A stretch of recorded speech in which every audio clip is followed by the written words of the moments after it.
The fog that changed Hallett's Cove. It came in with the fog. Hallett's Cove was a small, unremarkable town hugging the main coastline, where life moved slow and secrets sank deep. It was the kind of place where people left their doors unlocked, where kids rode their bikes until the streetlights flickered on, and where everyone trusted the ocean to keep its mysteries buried beneath the waves. While young Ellen unravels a haunting connection to her past, leading her into the shrouded depths of the fog's terrifying truth. That trust shattered on the night the fog rolled in. It wasn't unusual for fog to blanket the town in the early hours, but this fog was different.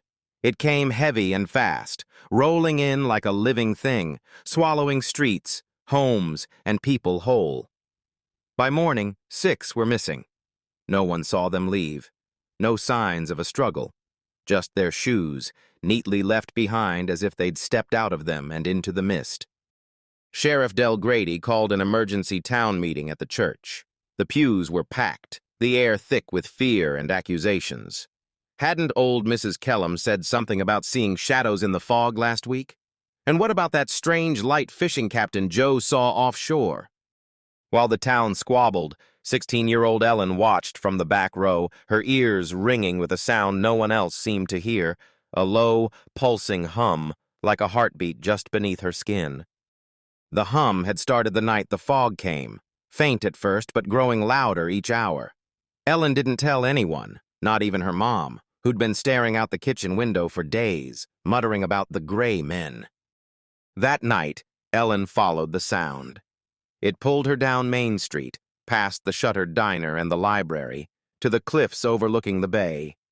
The fog was waiting. It wasn't like normal fog. Up close it shimmered, alive with faint tendrils of light. It smelled of salt and copper. Ellen stepped closer, her bare feet brushing the edge of the precipice, the hum now a roar in her skull. Ellen. Her name, spoken softly, came from the fog. She froze. It wasn't just her name, it was her father's voice. He'd drowned 3 years ago, his fishing boat swallowed by a freak storm. She never got to say goodbye. "Come closer," the voice urged, sweet and warm like a lullaby. "I've been waiting for you." She stepped forward, her toes inches from the drop.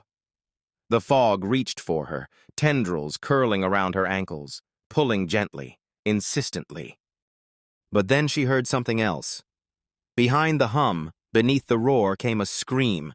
Not her father's voice, something older, colder.